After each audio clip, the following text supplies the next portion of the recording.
topic ngayon is related naman sa pag-trace natin ng historical development nitong the doctrine of sanctification. But before we proceed, tayo muna ay lalapit sa Panginoon at manalangin. Let's pray. Our great Father in heaven, we humbly come into your presence, Lord, in the name of our Lord Jesus Christ. We thank you, Lord, and we praise you for all these saving graces that we experience because of what Christ has done for us. And may this topic about doctrine of sanctification, which blessed us at first by the lecture of Pastor Francis, may the historical side and also the polemical side of it, Lord, will be delivered clearly to your people so that they will grow in knowledge and understanding in this wonderful gift of sanctification that you provided for your people. May your name be exalted and not us, Lord. May your name be glorified in Jesus' name. Amen. Alright, so just this month of April, I did try to challenge myself because for the longest time, I think maybe 8 to 10 years, na parang wala akong exercise. Nasa bahay lang, working from home, as nasa mga BPO and whatnot. Pero just this month of April, sinubukan kong i-challenge ang sarili ko na umakyat, sa bundok ng Mount Makiling na walang kawarma-warma.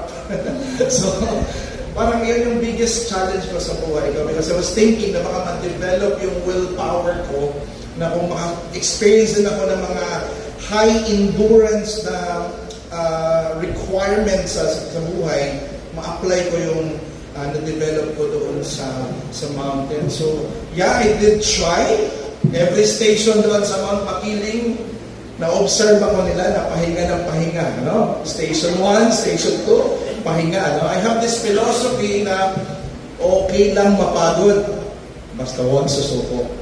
So, I have that now. So, sinubukan ko mga kapatid doon. Little did I know na pagdating ko doon sa around Station 25, it was a different challenge na pala kasi ano ka ng lubid, You need a rope para makaakyat ka doon sa pinakasummit. And I was asking the rescuer na, Sir, wala bang parang shortcut, Para shortcut na hindi na ako dadaan dyan kasi nagta-traffic siya doon, mga kapatid, So I was asking if meron bang other way for me to get there into the summit kahit malayo, basta hindi ganyan kahirap na aakyat ka ng through sa lubid.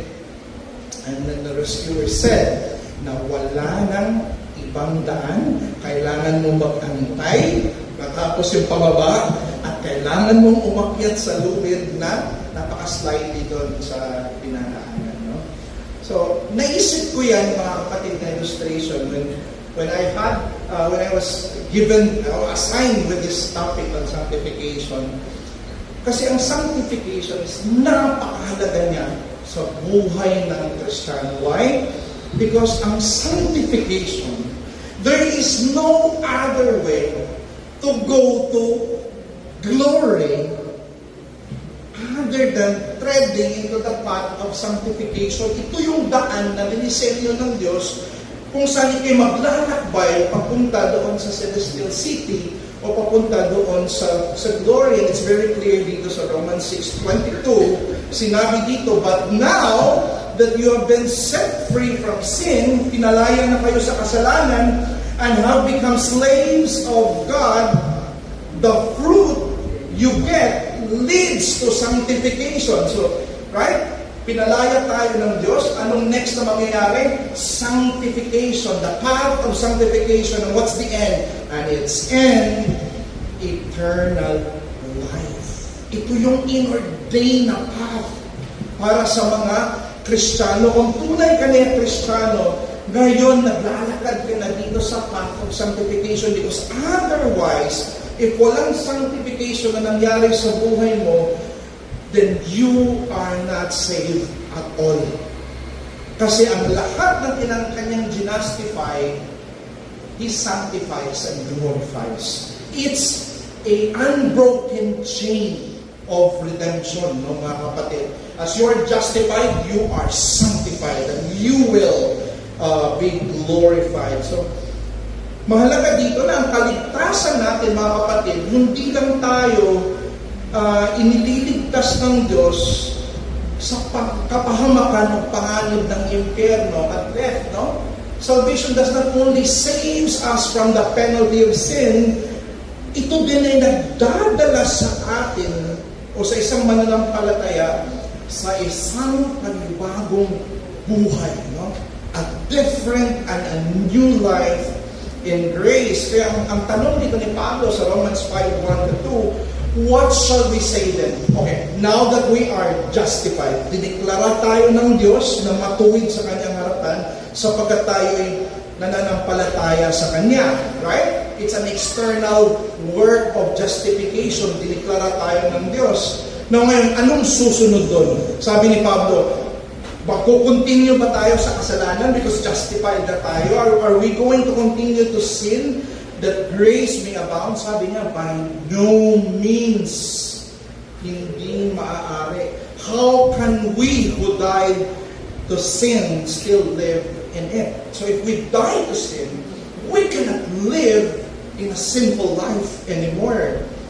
In 2 Corinthians 5:17, kung sino man yung naging kaisa ni Kristo, those who are saved or who are in Christ, He is a new creation, right? The old has passed away, behold, the new has come. And Titus 2:11-12, ang biyaya ng Diyos that appeared na nagdadala ng kaligtasan for all people, this grace of God is training us to renounce ungodliness and worldly passions, to live self-controlled, upright, and godly lives in the present age. So mali po yung kaisipan na ngayon ay sinave tayo by grace of God, hindi sa pamamagitan ng ating gawa. Therefore, gagawa tayo ng maraming kasalanan. That is a wrong consequence or conclusion about the salvation of God, because whom He saves, He transforms, He renews. No? So ang punto dito, mga kapatid, no? Ang sanctification, gaya ng itinuro sa atin ng napaka-excellent na lecture ni Pastor Francis, ito'y pagkilos ng banal na Espiritu kung saan nagkakaroon ng mananampalataya ng panloob na pagbabago. Diba? Sasabihin natin, sa justification, parang judge si Lord na diniklara ka niya na righteous. That is external to us, right? But God does not only declare us righteous, He also makes us righteous. And that is sanctification, mga kapatid, no? So meron panloob na pagbabago mula sa kanyang likas na kasamaan. Ibig sabihin, totally depraved tayo, naturally depraved tayo kasi na-inherit natin kay Adam yung kasalanan, right? Pero galing dyan sa pagiging likas na kasamaan natin, binabago tayo sa gradual na paraan upang maging katulad sa sariling kawangis ni Kristo. So in other words, you are created for something else. You are created for someone else. You are created to be conformed to the image of Christ. At ang proseso niyan, mga kapatid, mula sa definitive sanctification, tinuturo kanina ni Pastor Francis, yun yung paglaya sa iyo sa pagkagapos mo sa kasalanan, right? So parang ang slave na nakagapos, ang ginawa ng definitive sanctification, tinanggalan ka ng mga tali or shock, or mga, what you call that one, yung mga feathers, right? Tinanggal yung mga kadena sa iyo. Ngayon, you can do all things now in Christ, right? Before you were helpless, now you are not helpless. You can now perform good works kasi may definitive sanctification. And since nakalaya ka na sa kasalanan, you can now perform or cooperate towards progressive sanctification. Right? Yun ang nangyayari. So, Binago tayo para maging katulad sa sariling kawangis ni Kristo. So itong katuruan pala na ito. Before we jump right to the historical aspect, no, meron na itong maling doktrina na sinasalungat. No? Let's look at ang katuruang easy believism. Okay? Ang easy believism, nagsasabing maaaring maligtas ang isang tao sa pamamagitan lang ng pag-amin na si Kristo ay tagapagligtas kahit walang tunay na pagsisisi. Right?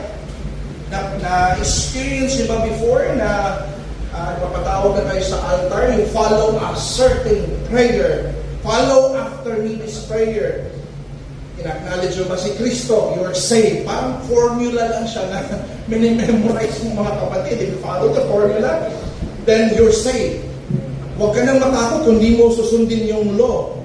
And I was a believer of that doctrine before. No? Nung nandun pa ako sa isang Bible Baptist church before, mga kapatid. That was my belief na okay lang yun. Kahit magkasala ka, saved ka na. Yun yung hina-highlight ko. That's an easy believism, mga kapatid, no? Walang pagnanais mabuhay ng banal. Ito'y literal na kinokontra ng sanctification. Kasi ang sanctification, sino nag-perform ito? Who's the agent? The Holy Spirit, right? What happens in sanctification? Pag tunay ka na naman ng palataya, you are being separated gradually from the world and from sin. Yung kasalanan na natitira sa'yo, yun yung pollution of sin, no? Unti-unti mo na siyang pinapatay. May gradual na proseso, kaya ang tawag dyan is mortification, no?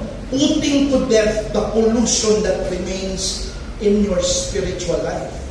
Ngayon, not only gradually tayo inihihiwalay ng Diyos sa mundo. Dati, pag may nagsasabat tayo, nung bago ka pa, nung hindi ka pa Kristiyano, ini-invite ka ng kaibigan mo or yung parents mo na Christian na pupunta sa church. Dati, parang gusto mong pakinggan yung pagtawag ng mundo, right?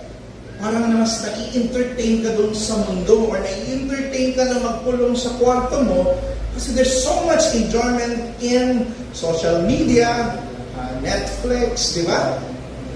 So, kumbaga, kung dito sa church may tinatawag na a call to worship, sa mundo rin, may tumatawag din siya sa iyo, a call to worship me. Prioritize this more than things that relates to God. So, ganun po yung nangyayari. Pero ikaw, nung naging Kristiyano ka na, napansin mo na yung desire na yun na i-spend mo dun sa mundo, unti-unti mo na siyang pinapatay.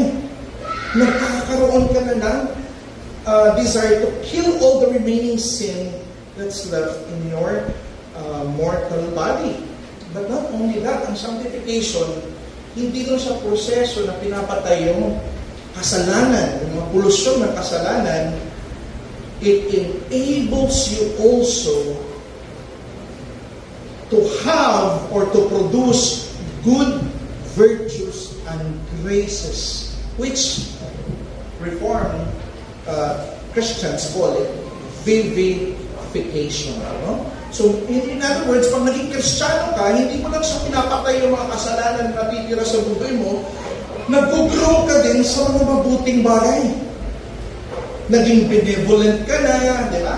Naging humble ka na. So, mayroong tinatawag ng paglago at pag-unlad sa mga virtues na sa kanila na sa Diyos. Okay? So, in other words, itong easy believism, wala po itong lugar sa Biblia. Kinontra ito ng doktrina ng sanctification na tinuturo sa atin ni Pastor Francis kanina. Number 2, ano pa yung katuruan na kinukontra dito? Actually, marami pa. Pero isa-isahin natin later ito, mga kapatid. But number 2, ang katuruan antinomianism. Sino familiar dito sa antinomianism? Isa lang? Sino pa? Okay, from the word anti, no? That's anti, that's against. Nomian, no? Nomos, law. Against the law. Ibig sabihin dito, ang mga antinomian nagsasabing wala ng lugar ang pagsunod sa batas o Ten Commandments sapagkat tayo ay nasa ilalim na ng biyaya. Ito din po ay sinasalungat ng doctrine of sanctification. Bakit? No? Ang kautusan, itong Ten Commandments, Decalogue, isinulat na ng banal na Espiritu dito sa ating puso. Right? Dito sa bagong tipan. In other words, hindi siya tinanggal ng Diyos bilang rule of life. No? Hindi ka na huhusgahan pag hindi mo na obey itong Ten Commandments, may impyerno ka. Hindi na. Kasi binayaran na yung penalty nun ng Panginoong Jesucristo. Di ba? But the law, para siyang araw. No? It no longer functions as a scorching heat towards you, but it is a light that guides your path as you tread to the valley of darkness. Parang ganun ang nangyari. Ganun yung function ng law. Rule of life mo na yung law, yung kautusan ng Diyos. Ang kautusan ay nagsisilbing direksyon kung paano mamuhay at uunlad ang mananampalataya sa kabanalan. So, ano sabi ng Ephesians 2:10, di ba?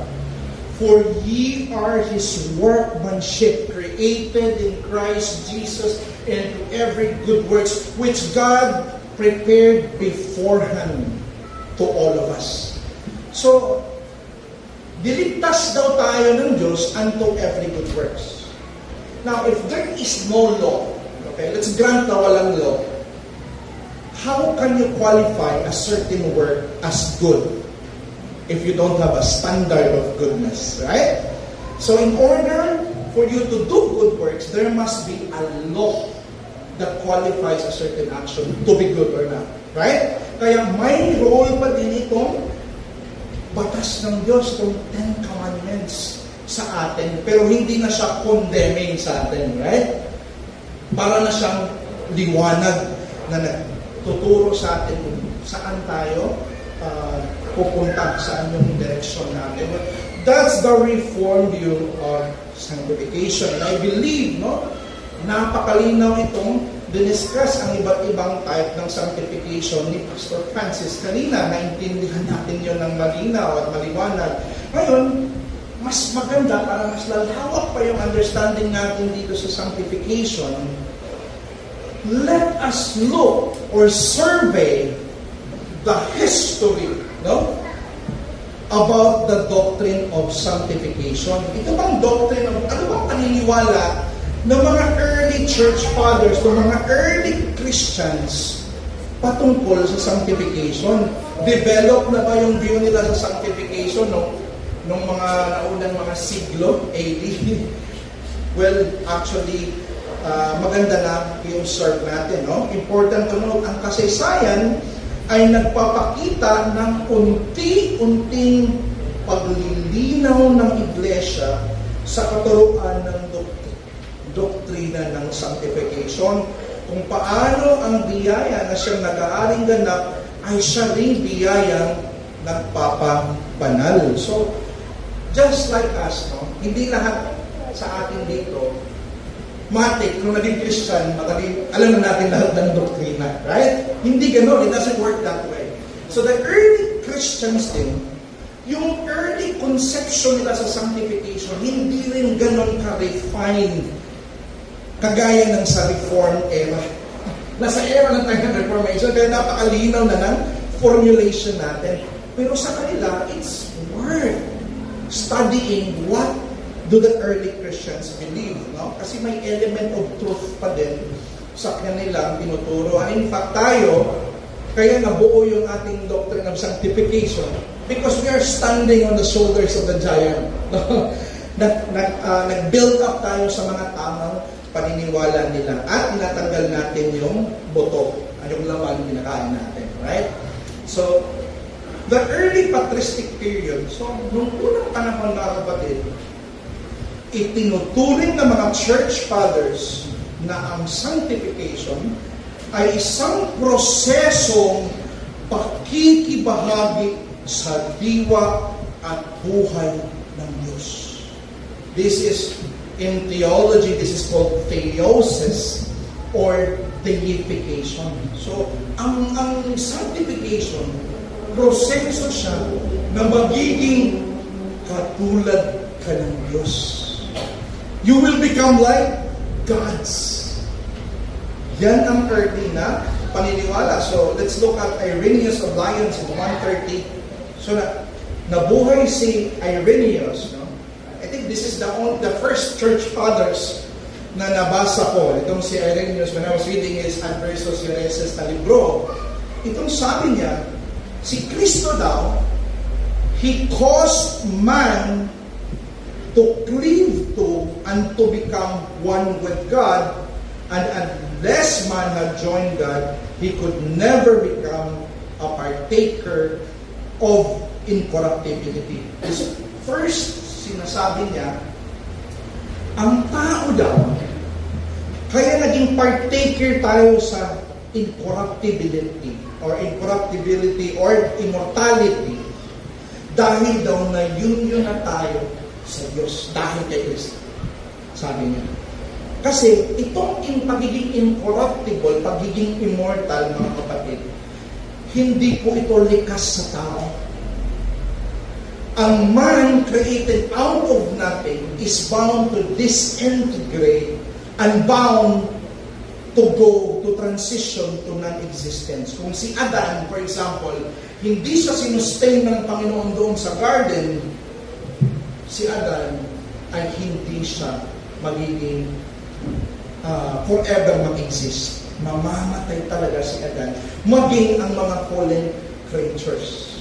Kaya humihinga tayo ngayon because we are upheld by God. So itong gift of incorruptibility, mga kapatid, ang pagiging incorruptible, nakuha daw natin dahil sa pagkikipag-isa natin sa Diyos. When we are one with Christ, we are united with God. So medyo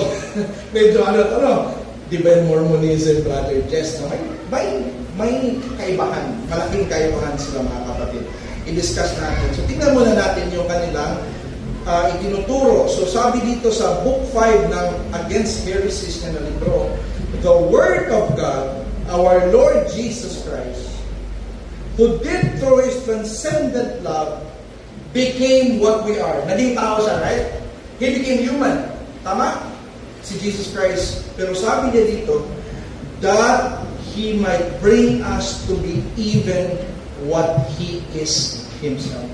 Sa language pa nga ni Athanasius dito, He became man so that we might become gods. Pansin niyo yun?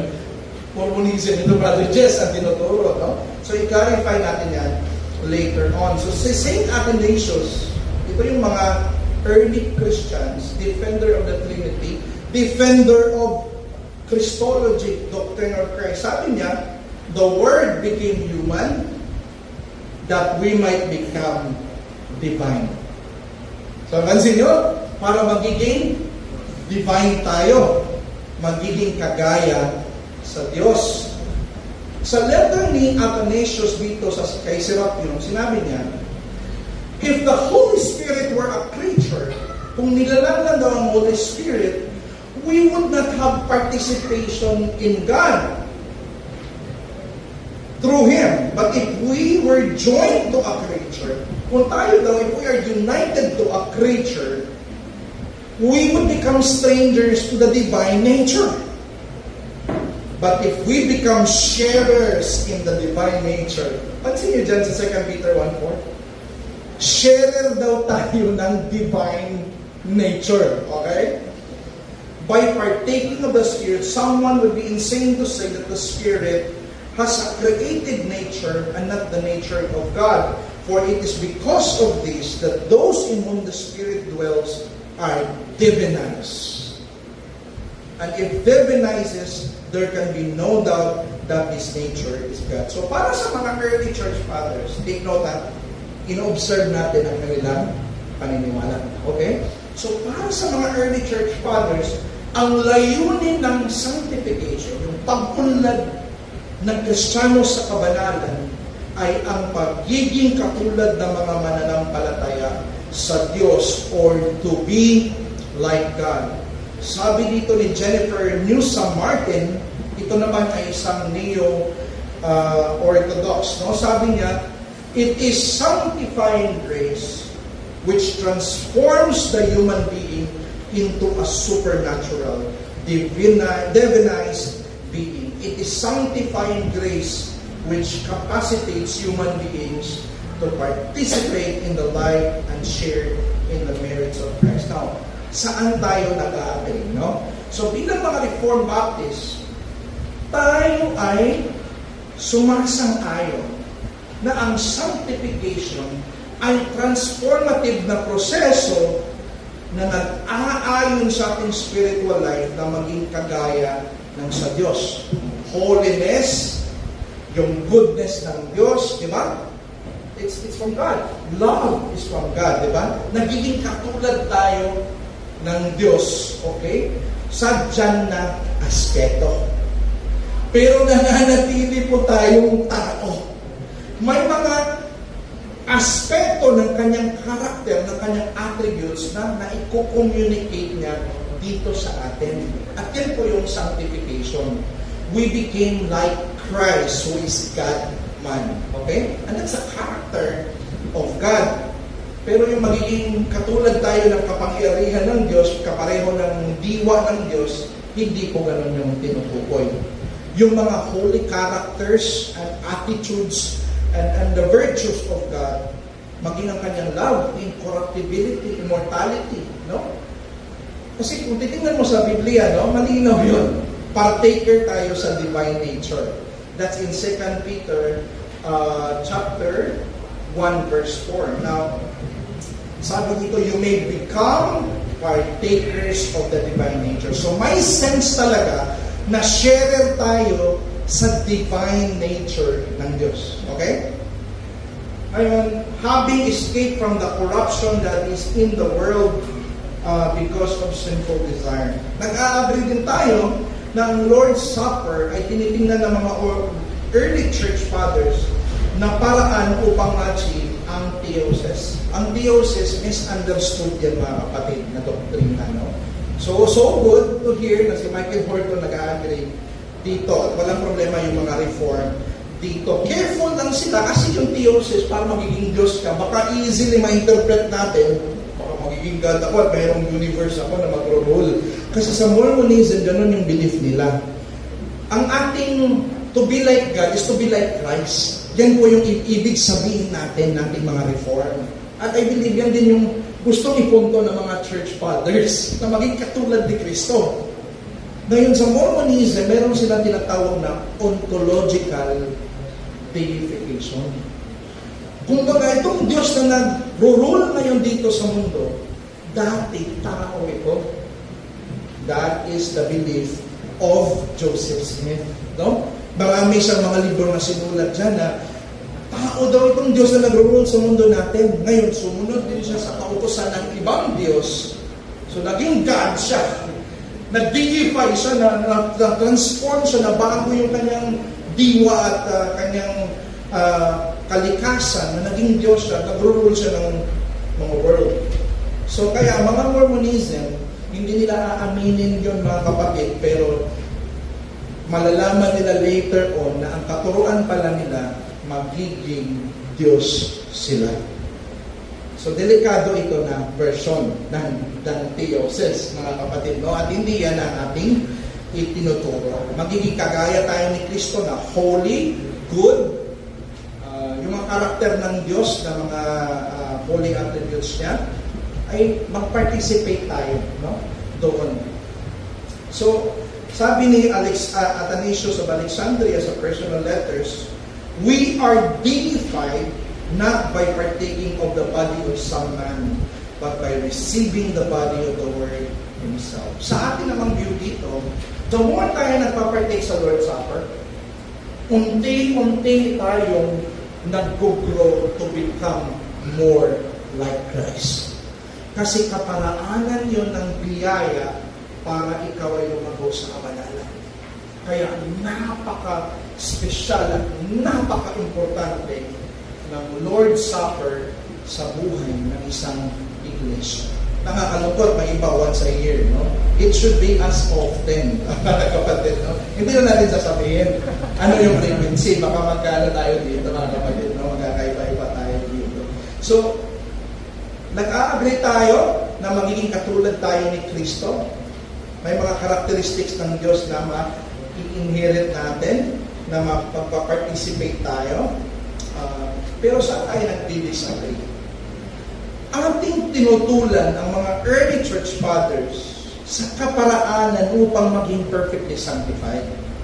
Kasi para sa kanila, ang ritual ng baptism ayon sa kanila ay ang pasimula ng transformative process. So ikaw lang, na-sanctify ka, nagsisimula yun nung binautismo ka. Is that the teachings of the Scripture? Absolutely not. Kailan nagsimula yung transformative process? Sa regeneration. No? Nung na-born again ka, yan yung time simultaneously na nagkaroon ka ng definitive sanctification. So nauna po yung regeneration bago ka i-baptize. Okay? So mali po sila dito, ang mga early church fathers na sabihin nila na nagsisimula sa baptism. Hindi po, mga kapatid. At sa kanilang practice din, para magiging katulad sila ni Kristo o ma-deify sila, no? Mahalaga sa kanilang tinatawag na asceticism. Ano ba itong asceticism, mga kapatid? Para sa kanila, ito yung matinding pag-iinsayo, matinding disiplina upang isaayos ang katawan, kaluluwa, kaisipan, na maiayon patungo sa Diyos. Kaya meron silang mga vigil, mga iba't ibang mga practices, mga kapatid, sa kanilang holiness para matanggal na ang unti-unting matatanggal yung mga korupsyon na nagsistay sa buhay ng isang Kristiyano. Kaya kasi pag na-renounce mo na yon, nawawalan ka na ng pleasure sa mga ganong bagay daw, unti-unti kang magiging kagaya ni Kristo, mag-dignified, mga kapatid. Now, may mga issues dito, mga kapatid, na nabigyan ng linaw nung dumating sa historical scene itong mga Cappadocian Fathers. Okay? Anong ginawa nitong mga Cappadocian Fathers? So, ngayon, ganito. Paano natin i-explain ito? Okay? Bigyan natin ng test. 2 Peter 1:4. You may become partakers of the divine nature. Sige. Paano natin siya i-explain? Na nagiging partaker daw tayo o sharer tayo sa divine nature. Kung babasahin mo lang siya na literal, no? Ang understanding mo dyan, from Trinity, nagiging 4, 5, 6, 7, kasi nagsishare tayo eh, right? So, dadami na tuloy ang Diyos. Iisang Diyos, napakaraming persona. Ganyan ang magiging understanding natin kung wala itong distinction na binigay ng Cappadocian Fathers. Ano ito, mga kapatid? No? Ano itong itinuro nila? Ang Eastern Orthodox Church, ito yung mga taga sa mga EO, the Eastern Orthodox Church, sila si Gregory of Nyssa, Gregory of Nazianzus, si Basil of Caesarea, or Basil the Great, ay naglatag sa kasaysayan ng napakahalagang distinction sa pagitan ng Osea. Ano ba yung Osea? Essence. Sino pamilyar ka ng essence? Hindi kayo pamilyar. So, ang essence is what makes a thing what it is. Let's say, for example, ano yung what makes a church a church? Okay. May mga bagay na hindi ma-compromise, no? Para matawag natin na church. We can think about, number 1, gathering. Right? Kasi the meaning of the church is gathered community, right? That's the meaning of the term. So, isa yan sa essence, no, ng church, ang tinatawag na gathered community. So ikaw, ano ba sa isang human? What is the essence of a human? Kasama doon yung tinatawag natin na soul, di ba? Human soul, emotion. Sometimes, binabash tayo ng mga friends natin. Ikaw ay emotional. Of course, human ako. I'm an emotional being, right? Social being, diba? So, pag sinabi natin pagka-Diyos, o kanyang kakanyahan ba? Tama ba yung Tagalog? O kanyang diwa, mga kapatid, may distinction ang Osea o diwa ng Diyos sa kanyang enerhiya o itong aktibong pagkilos o operation ng Diyos. So, ganito siya mga kapatid. Ang essence ng Diyos, yung kanyang Osea, walang kahit sinong nilalang ang kayang mag-penetrate dyan. Kaya sabi din sa Bible, no, He dwells in an unapproachable light. No man has seen the Son. No man has seen the Father except the Son. At kailanman, sinabi sa Biblia, He is the only immortal, invisible, the only wise. Pansin nyo na may description sa Diyos na exclusive lang talaga sa Kanya. Yan yung tinatawag na Osea o kanyang essence, ang diwa ng Diyos. No? But at the same time, di ba, hindi tayo makakalapit dito. He dwells in unapproachable light. Kasi kung approachable yun na light, walang sense, no? Ang term na unapproachable light. Hindi tayo makakalapit doon, right?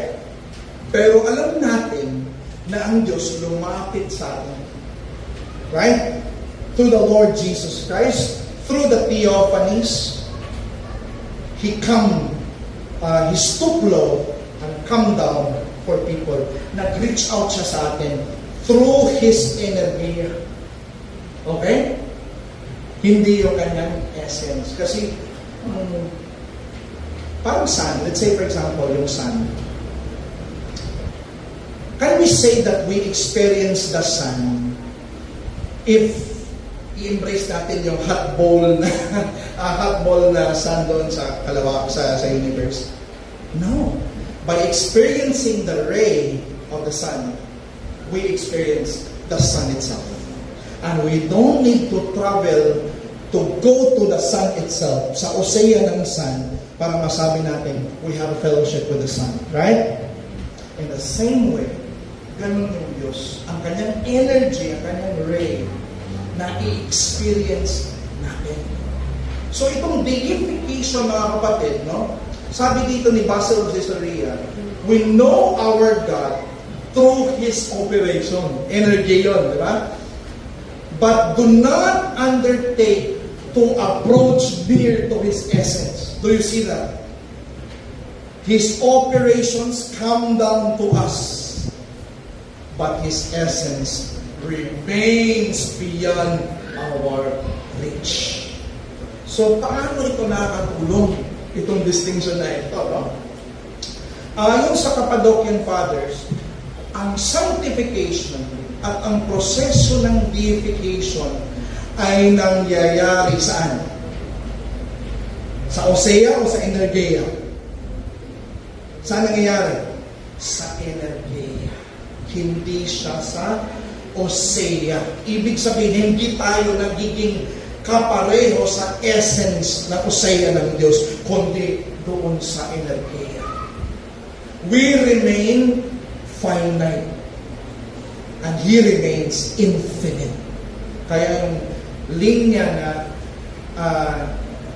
finity non capax infinity. Diba? Ang finite, hindi pwedeng makapenetrate sa infinite. Mananatili yun. At in the same time, we are transformed into the image of God.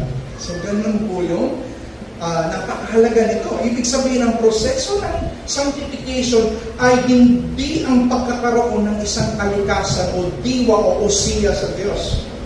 Hindi nadagdagan ang persona ng Trinidad sa deification ng mananampalataya, no? Sa pag-transform natin into the image of God. Hindi po ganun. Pinanatili, ang punto dito, pinanatili ng Cappadocian Fathers ang doktrina ng sanctification or deification sa pamamagitan ng paglilinaw na hindi ito nangangahulugang pakikibahagi sa Osea ng Trinidad gaya ng Mormonism. No? Kaya yung view nila is polytheism. From the word poly meaning to say, many gods. Sa atin, minimaintain natin yung Trinidad. No? At the same time, conform to the image of God. Now, sa medieval fathers, so napakaganda ng contribution, mga kapatid, no? Unti-unti nyo nakikita na ito palang sanctification natin is to become more like Jesus Christ as the God-man, no? Ngayon, nakikita natin na yung distinction nagsisafeguard sa atin na maniwala doon sa Mormonism. Ngayon, dito sa medieval fathers o Roman Catholicism, ano ang ginawa ng mga scholastics at ng Roman Catholicism sa doktrina ng sanctification? Ganito ang ginawa nila sa kasaysayan. Si Thomas Aquinas at ang Council of Trent ay nagtuturo na ang sanctification daw ay infused grace. No? Infused grace. Parang inimplant na biyaya, no? Ganito yung understanding nila. Nangangahulugan na ang biyaya ay para siyang real substance daw na ibinuhos sa isang tao na nagpabautismo. So, pag ikay Roman Catholic, ganito yung understanding ng Roman Catholicism. You can check the Catechism of the Roman Catholic Church, no? Or the Council of Trent mismo. No? Ito yung nangyari.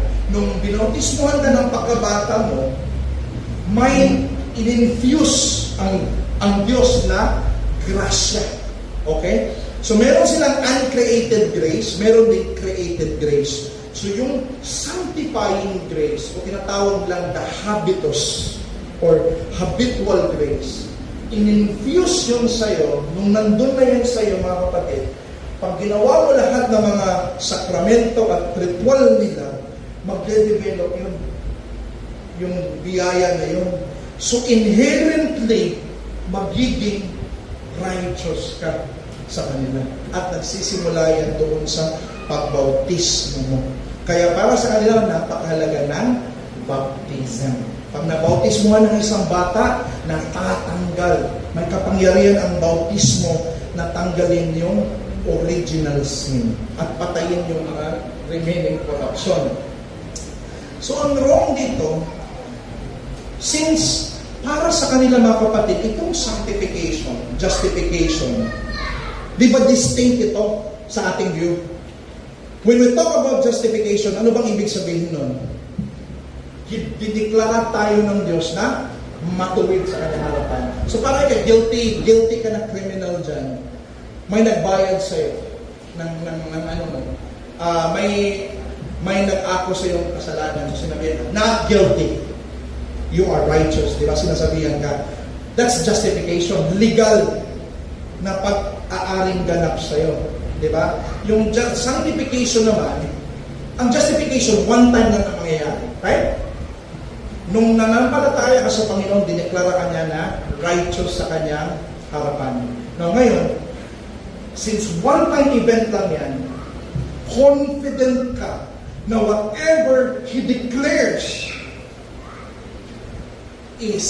cannot be vetoed. Hindi na siya mababago.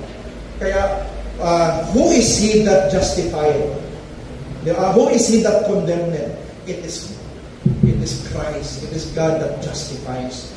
Pero ang ginawa nila ng Roman Catholicism, mga kapatid, tinitake nila na ang justification at sanctification ay iisa. Kinonfuse nila. Ngayon, ang mangyayari, ang justification na imbis one-time event na, pwede ka lang sa kanila, justified ka ngayon. Pero di ka pa sure kung finally justified ka ba. Posible pang mawala ang justification mo. Kasi, ginulo nila ang doktrina sa Biblia.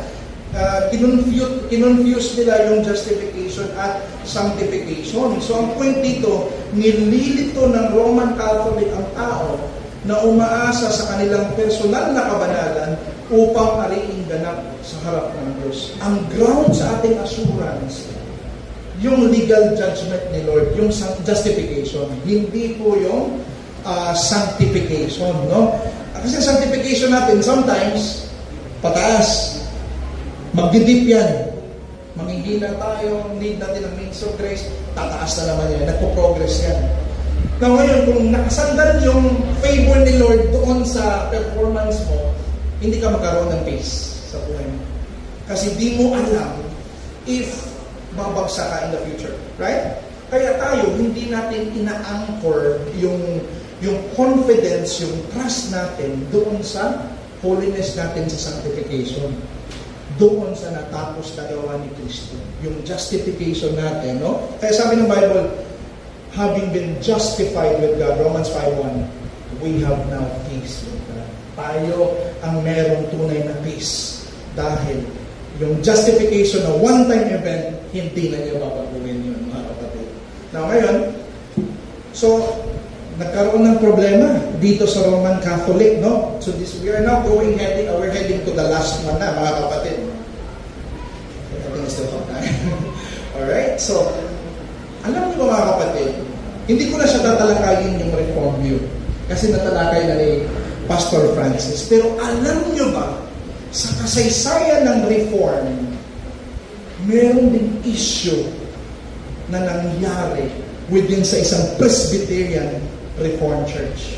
And this is what in history calls the Marl Controversy. Anong nangyari dito? Noong taong 1717, ang Osterarder Presbytery, di ba sa ating mga elders yun, di ba? Ang mga elders, maraming plurality. Sa kanila, Presbyterians ang tawag na, no? Ang Osterarder Presbytery ay naghiling sa isang kandidato para sa ministeryo, si William Craig, na magsang-ayon sa isang particular na doctrinal statement na nagsasabing, ito yung, kumbaga, litmus test ito, yung time na yun, mga kapatid, no? So, sa Presbyterian kasi, mayroon silang parang nag-a-assess kung sinong magiging elder, no? Kung sinong pwedeng maging kasapi ng session. So, mga theologians ang mag-a-assist. So, ito yung ginamit, itong Osterarder Creed. Nabasa ko ito sa libro ni Ferguson na The Whole Christ. Okay? Ni Sinclair Ferguson. Ito yung sabi. I believe that it is not sound and orthodox to teach that we forsake sin in order to our coming to Christ. So, yan yung test, no? Kung pwede ka ba maging pastor or elder ng Presbyterian. Ang important to observe, na ninais ng Presbytery na ito na proteksyonan ang pagiging free ng grace sa pamamagitan ng pagtanggi sa idea na kinakailangan na linisin o ayusin muna ang sariling buhay bago maging kwalipikado kay Kristo. So yan yung intention, no? Protect the freeness of grace. Ang issue, Presbytery ito. Meron yan silang tinatawag na General Assembly. Sa atin, association yan. No, tayo association, sa atin, General Assembly. Anong ginawa nila? Ang General Assembly ng Scotland ay nagkondina. Itong Osterarder Creed na ito, kinondina ng kanilang General Assembly. Kinoconsider nila ito na isang nakakadiring doktrina at maaari daw itong magbukas sa pintuan ng antinomianism o ang paniniwala na ang pagsunod sa batas ng Diyos ay walang lugar sa buhay ng isang Kristiyano. Ngayon, lumabas na itong mga Marrow men. And one of the Marrow men ay si Thomas Boston. Meron siyang nabasang libro ni Edward Fisher na ang title, The Body of Modern Divinity, na siyang naging susi na kanyang understanding dito, mga kapatid. So, anong nangyari? Ang mga Marrow men like Thomas Boston, sumasang-ayon sila sa Osterarder Creed at binigyan nilang diin ng pagiging free ng gospel at kasabay nito ay kanilang ipinagtanggol na ang repentance at obedience, yung evangelical obedience, mga kapatid, ay resulta ng Ebanghelyo. So, despite of this, anong desisyon ng General Assembly? And therefore, the General Assembly do hereby strictly prohibit and discharge all ministers of the church, either by preaching, writing, or printing, to recommend the said book or in discourse to say anything in favor of it. But on the contrary, they hereby enjoin and required to warn and exhort their people in whose hands the said book is or may not to read or use the same. So nagkaroon ng error itong General Assembly. Okay?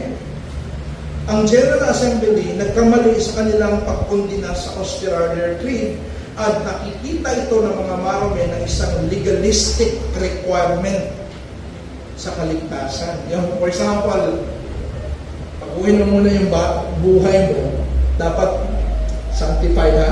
Before ka tatanggapin namin sa church. Yun po yung legalistic na proseso, mga kapatid, no? Na kailangan perfect ka, maayos muna yung buhay, malinis muna. Pag struggling pa ba sa sin, hindi tinatanggap, hindi po siya kasama sa requirement, no? Pananampalataya sa Panginoong Hesus. Ang point dito, ang paunlad sa kabanalan at pagsisisi, hindi kondisyon upang maging kwalipikado sa pagtanggap kay Kristo, pagkos bunga at resulta ito ng kaligtasan. Nandyan po yan sa sanctification aspect, yung paglinis, nasa discipleship, yung perfectly na unti-unting mababago yung buhay natin kahit hindi perfect. So refuted teaching, ang legalism o ang paglagay ng kondisyon o mga bawal na hindi inuutos ng Diyos gaya ng pagsunod sa kautosan at pagiging malinis sa spiritual na aspeto ay sinasalungat ng doktrina ng sanctification. Sapagkat ang obedience, ito ay resulta lamang sa kaligtasan at hindi ang ugat nito. Okay? So as a conclusion, pinapangalagaan ng doktrina ng sanctification ang mananampalataya laban sa pag-swing to two extremes, no, pag-indayog sa dalawang sukdulan sa isang dako, antinomianism. On the other extreme, you have the legalism. Inilalagay nito ang works obedience sa tamang lugar at hindi bilang patayan ng kaligtasan, kundi bilang bunga ng biyaya ng Diyos. At nawa mga kapatid, no, sa history na ating na-share, no, nakita natin yung tamang doktrina, mga elemento ng tamang doktrina na nasa mga early church fathers. At the same time, as we examine the scriptures, nakikita din natin yung mga mali, no? Ang mga hindi natin sinasangayunan.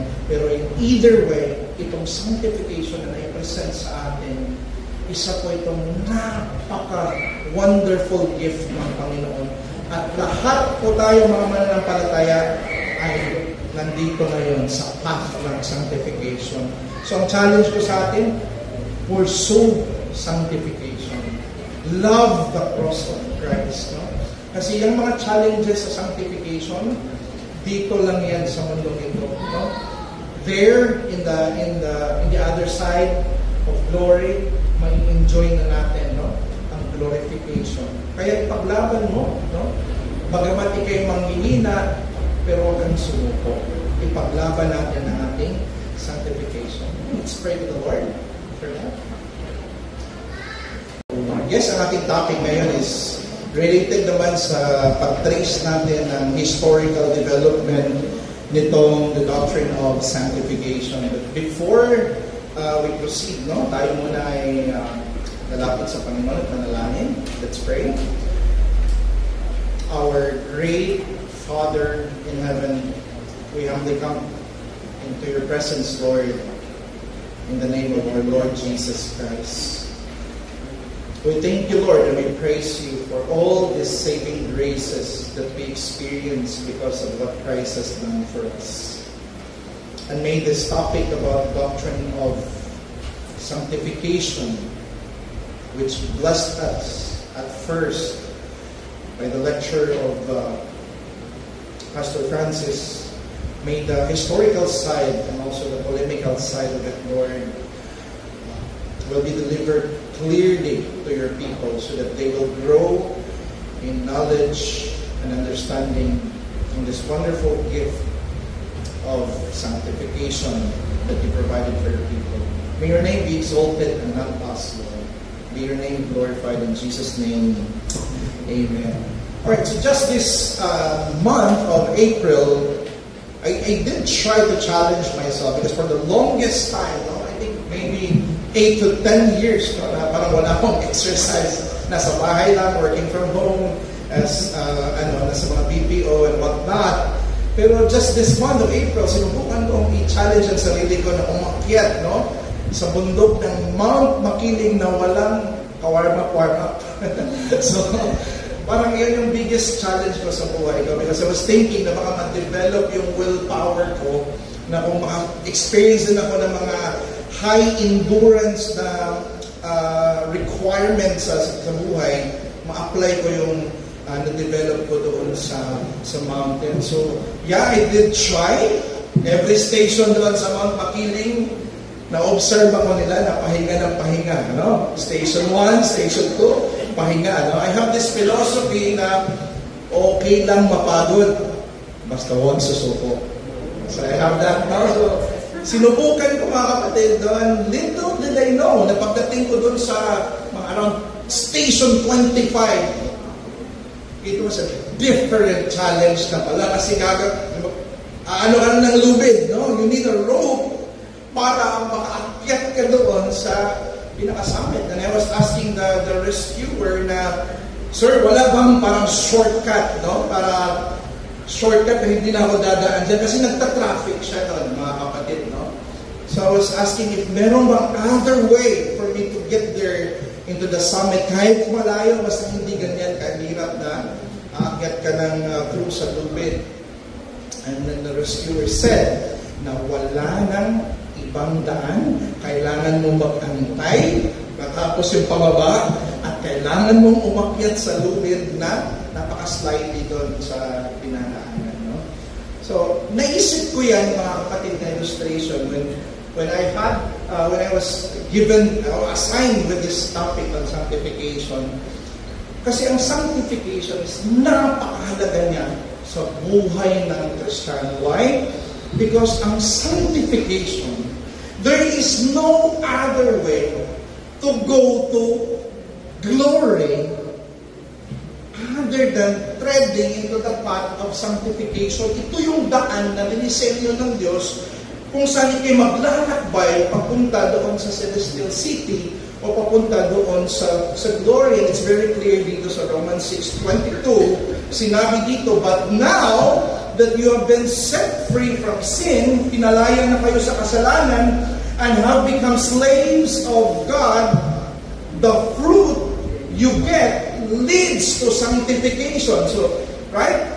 Pinalaya tayo ng Diyos. Anong next na mangyayari? Sanctification. The path of sanctification. And what's the end? And its end, eternal life. Ito yung inordained na path para sa mga Kristiyano. Kung tunay ka na Kristiyano, ngayon naglalakad ka na dito sa path of sanctification because otherwise, if walang sanctification na nangyari sa buhay mo, then you are not saved at all. Kasi ang lahat ng kanyang ginastify, He sanctifies and glorifies. It's a unbroken chain of redemption, no, mga kapatid. As you are justified, you are sanctified, and you will be glorified. So, mahalaga dito na ang kaligtasan natin, mga kapatid, hindi lang tayo inililigtas ng Diyos sa kapahamakan o panganib ng impyerno at death, no? Salvation does not only saves us from the penalty of sin, ito din ay nagdadala sa atin o sa isang mananampalataya sa isang panibagong buhay, no? A different and a new life in grace. Kaya ang tanong dito ni Pablo sa Romans 5:1-2, what shall we say then? Okay, now that we are justified, diniklara tayo ng Diyos na matuwid sa kanyang harapan sapagkat tayo ay nananampalataya sa Kanya. Right? It's an external work of justification. Diniklara tayo ng Diyos. Now ngayon, anong susunod doon? Sabi ni Pablo, continue ba tayo sa kasalanan because justified na tayo? Are we going to continue to sin that grace may abound? Sabi niya, by no means. Hindi maaari. How can we who died to sin still live in it? So if we die to sin, we cannot live in a sinful life anymore. In 2 Corinthians 5:17, kung sino man yung naging kaisa ni Kristo, those who are saved or who are in Christ, He is a new creation, right? The old has passed away, behold, the new has come. And Titus 2:11-12, ang biyaya ng Diyos that appeared, na nagdadala ng kaligtasan for all people, this grace of God is training us to renounce ungodliness and worldly passions, to live self-controlled, upright, and godly lives in the present age. So mali po yung kaisipan na ngayon ay sinave tayo by grace of God, hindi sa pamamagitan ng ating gawa. Therefore, gagawa tayo ng maraming kasalanan. That is a wrong consequence or conclusion about the salvation of God, because whom He saves, He transforms, He renews. No? So ang punto dito mga kapatid, no, ang sanctification, gaya ng itinuro sa atin ng napaka-excellent na lecture ni Pastor Francis, ito'y pagkilos ng banal na Espiritu kung saan nagkakaroon ng mananampalataya ng panloob na pagbabago. Diba? Sasabihin natin, sa justification, parang judge si Lord na diniklara ka niya na righteous. That is external to us, right? But God does not only declare us righteous, He also makes us righteous. And that is sanctification, mga kapatid, no? So, meron panloob na pagbabago mula sa kanyang likas na kasamaan. Ibig sabihin, totally depraved tayo, naturally depraved tayo kasi na-inherit natin kay Adam yung kasalanan, right? Pero galing dyan sa pagiging likas na kasamaan natin, binabago tayo sa gradual na paraan upang maging katulad sa sariling kawanis ni Kristo. So in other words, you are created for something else. You are created for someone else. You are created to be conformed to the image of Christ. At ang proseso niyan, mga kapatid, mula sa definitive sanctification, tinuturo kanina ni Pastor Francis, yun yung paglaya sa iyo sa pagkagapos mo sa kasalanan, right? So parang kang slave na nakagapos, ang ginawa ng definitive sanctification, tinanggalan ka ng mga tali or shock, o mga, what you call that one, yung mga feathers, right? Tinanggal yung mga kadena sa iyo. Ngayon, you can do all things now in Christ, right? Before you were helpless, now you are not helpless. You can now perform good works kasi may definitive sanctification. And since nakalaya ka na sa kasalanan, you can now perform or cooperate towards progressive sanctification. Right? Yun ang nangyayari. So, binago tayo para maging katulad sa sariling kawangis ni Kristo. So, itong katurukan pala na ito. Before we jump right to the historical aspect, no, meron na itong maling doktrina na sinasalungat. No? Let's look at ang katuruang easy believism. Okay? Ang easy believism nagsasabing maaaring maligtas ang isang tao sa pamamagitan lang ng pag-amin na si Kristo ay tagapagligtas kahit walang tunay na pagsisisi. Right? Na-experience niyo ba before na papatawag na kayo sa altar, you follow a certain prayer. Follow after me this prayer. In-acknowledge mo ba si Kristo? You are saved. Parang formula lang siya na minimemorize mo mga kapatid. If you follow the formula, then you're saved. Huwag ka nang matakot kung di mo susundin yung law. And I was a believer of that doctrine before, no? Nung nandun pa ako sa isang Bible Baptist church before, mga kapatid. That was my belief na okay lang yun, kahit magkasala ka, saved ka na. Yun yung hina-highlight ko. That's an easy believism, mga kapatid, no? Walang pagnanais mabuhay ng banal. Ito'y literal na kinokontra ng sanctification. Kasi ang sanctification, sino nag-perform ito? Who's the agent? The Holy Spirit, right? What happens in sanctification? Pag tunay ka na naman ng palataya, you are being separated gradually from the world and from sin. Yung kasalanan na natitira sa'yo, yun yung pollution of sin, no? Unti-unti mo na siyang pinapatay. May gradual na proseso, kaya ang tawag dyan is mortification, no? Putting to death the pollution that remains in your spiritual life.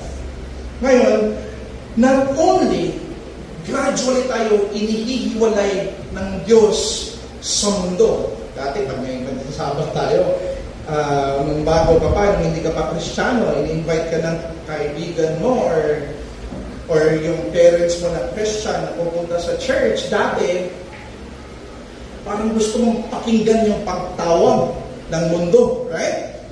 Parang na mas nai-entertain ka dun sa mundo or nai-entertain ka na magkulong sa kwarto mo kasi there's so much enjoyment in social media, Netflix, di ba?